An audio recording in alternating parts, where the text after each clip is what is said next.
Hello everyone, कशा आहात तुम्ही सर्व? आय होप की तुम्ही सर्वजण मस्त आणि मजेत असणार आहे. आजच्या व्हिडिओमध्ये कटोरी ब्लाऊजची शिलाई, ओव्हरलॉक मशीनची किंमत आणि सोबत कटोरी कशी वाढवायची हे सर्व डिटेल व्हिडिओमध्ये मी शेअर करणार आहे. त्यामुळे व्हिडिओ शेवटपर्यंत नक्की पहा.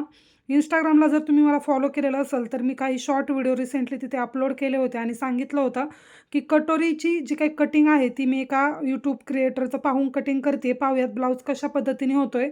तर तिथे फक्त मी अस्तरची वरती कटोरी कशी वाढवते ते दाखवलं होतं. तर आज व्हिडिओमध्ये तुम्हाला जो काही मी कटिंग केलं होतं तो संपूर्ण ब्लाऊज शिवून झाल्यानंतर कसा दिसतोय ते आता पुढे व्हिडिओमध्ये तुम्ही पाहताय.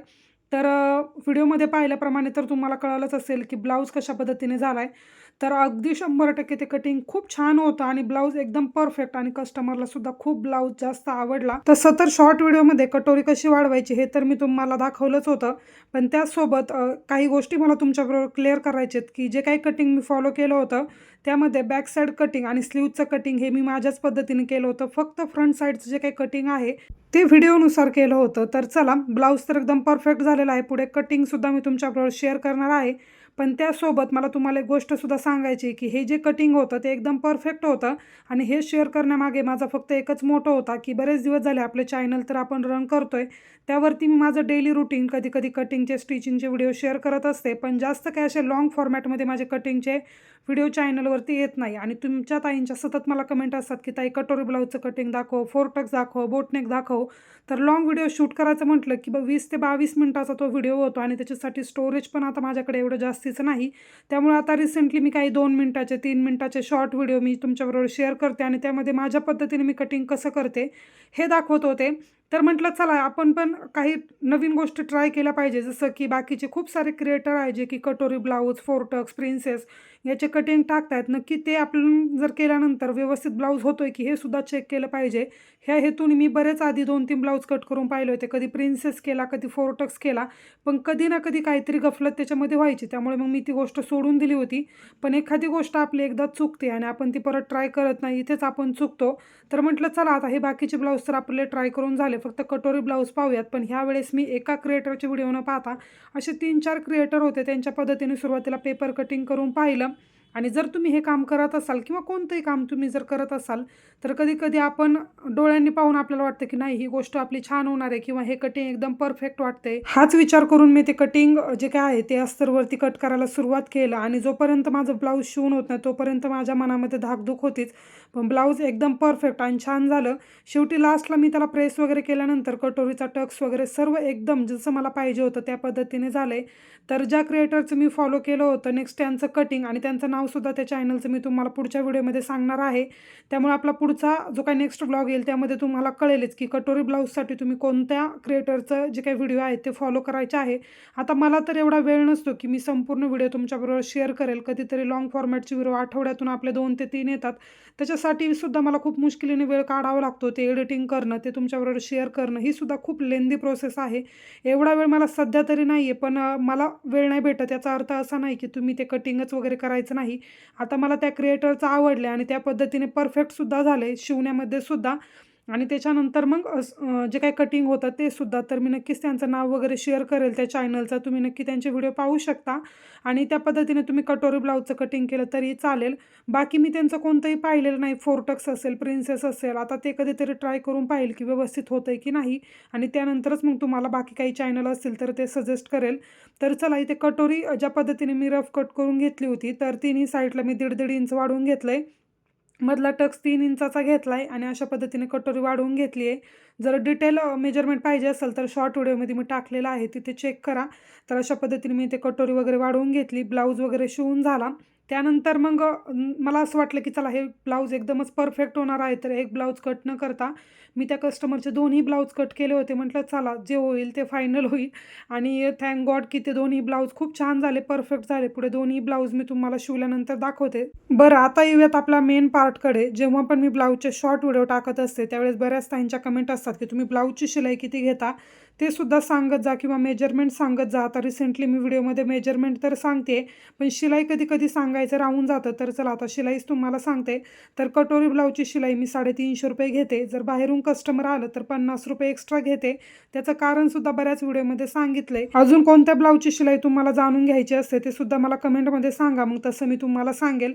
तर आता ओव्हरलॉक मशीनची किंमतसुद्धा बऱ्याच जणी विचारतात. तर ही ओव्हरलॉक मशीन मी माझ्या हायस्पीडच्या मशीनसोबतच घेतली होती, त्यामुळे थोड्याफार डिस्काउंटमध्ये मला भेटली आहे.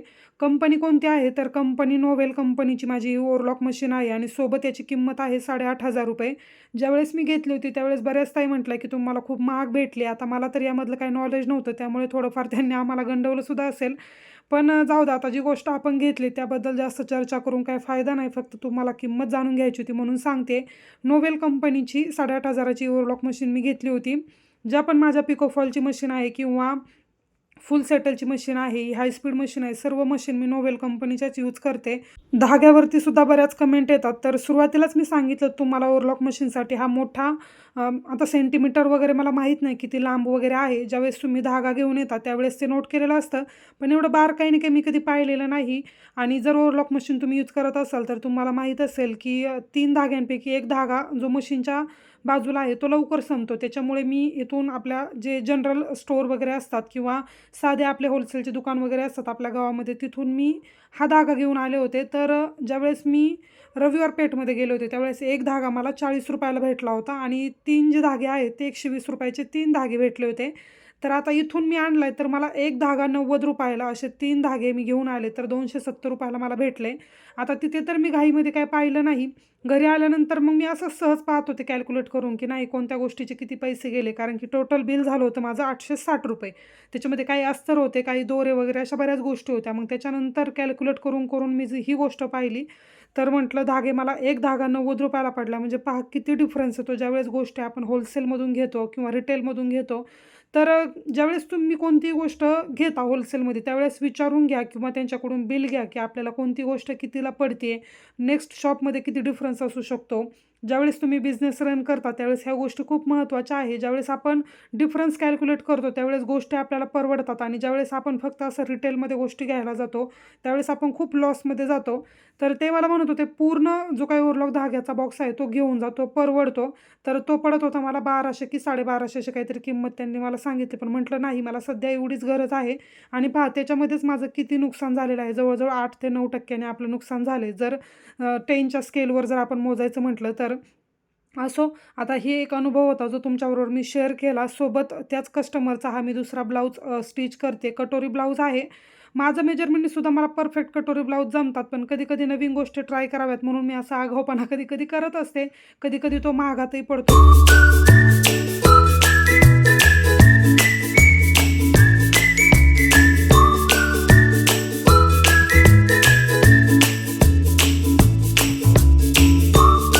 आता हे सर्व झालं कटिंग स्टिचिंगच्या बाबतीत. तर इंस्टाग्रामला एका ताईंची मला कमेंट होती की तुम्ही सतत 4 टक्स ब्लाऊजच कसं शिवत असता किंवा 4 टक्स ब्लाऊजचीच कटिंग दाखवता.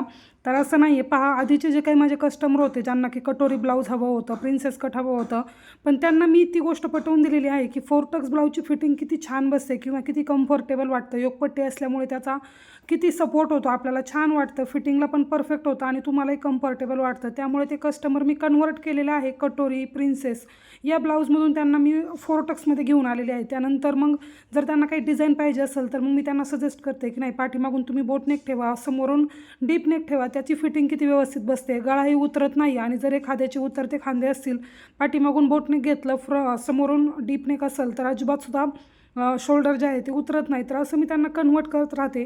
आपण जर त्यांना एखादी गोष्ट समजावून सांगतो तर सुरुवातीला त्यांच्या ती लक्षात येत नाही. ज्यावेळेस ते ब्लाऊज ते घालतील, त्यांना व्यवस्थित वाटेल, त्यावेळेसच ते आपल्याला म्हणतात की चला ठीक आहे, हा पॅटर्न माझ्यासाठी नेहमी असू द्या. तर या कारणामुळेच माझ्याकडे 4 टक्स ब्लाऊजचं जे काही ब्लाऊज असतात ते जास्त प्रमाणात असतात. तुम्हीसुद्धा असं करू शकता. बऱ्याच वेळा कस्टमरचा हट्टही असतो की नाही मला कटोरीज ब्लाऊज पाहिजे, मला त्याची सवय आहे. आपण एकदा त्यांना कन्व्हिन्स केलं की नाही तुम्ही एकदा हा ब्लाऊज ट्राय करा, तुम्हाला जर आवडला तर ठीक, नाही तर मग आपण कटोरीच करूयात नेक्स्ट टाईम. काही कस्टमर ऐकत नाही, पण काही कस्टमर खूप समजदार असतात की नाही तुमच्या पद्धतीने पॅटर्न घ्या, तुमच्या पद्धतीनेच ब्लाऊजची डिझाईन करा, असेही काही कस्टमर असतात. तर हेच ते कारण आहे की माझ्याकडे 4 टक्स ब्लाऊज शिवण्यासाठी जास्त असतात, जेणेकरून की प्रिन्सेस आणि कटोरी जर ब्लाऊज मला शिवायचे असेल तर त्याचं मला सुरुवातीला पेपर कटिंग करावं लागतं आणि फोरोटक्स ब्लाऊज मी डायरेक्टली अस्तरवरती कट करते. तर असं आहे. चला, हे फायनली आपले जे 2 ब्लाऊज आहेत ते तयार झालेले आहेत आणि ज्यांचं पाहून मी हे ब्लाऊज बनवले आहेत त्यांची आय डी मी नेक्स्ट ब्लॉगमध्ये तुम्हाला देईल. तिथे तुम्ही त्यांचे कटोरी ब्लाऊजचे कटिंगचे व्हिडिओ पाहू शकता डेफिनेटली. आणि बाहीचं कटिंग आणि बॅक साईडचं कटिंग मी ऑलरेडी खूप वेळा शेअर केलं इंस्टाग्रामला आणि आपल्या यूट्यूबला शॉर्ट व्हिडिओमध्ये, तिथे तुम्ही चेकआउट करू शकता. बाकी फ्रंट साईडचं कटिंग मला पॉसिबल झालं तर मी नक्की शेअर करेल आणि नेक्स्ट व्हिडिओमध्ये त्या क्रिएटरचा आय डीसुद्धा मेन्शन करेल. व्हिडिओ कसा वाटला ते कमेंट करून सांगा. भेटूयात नेक्स्ट व्हिडिओमध्ये. तोपर्यंत बाय.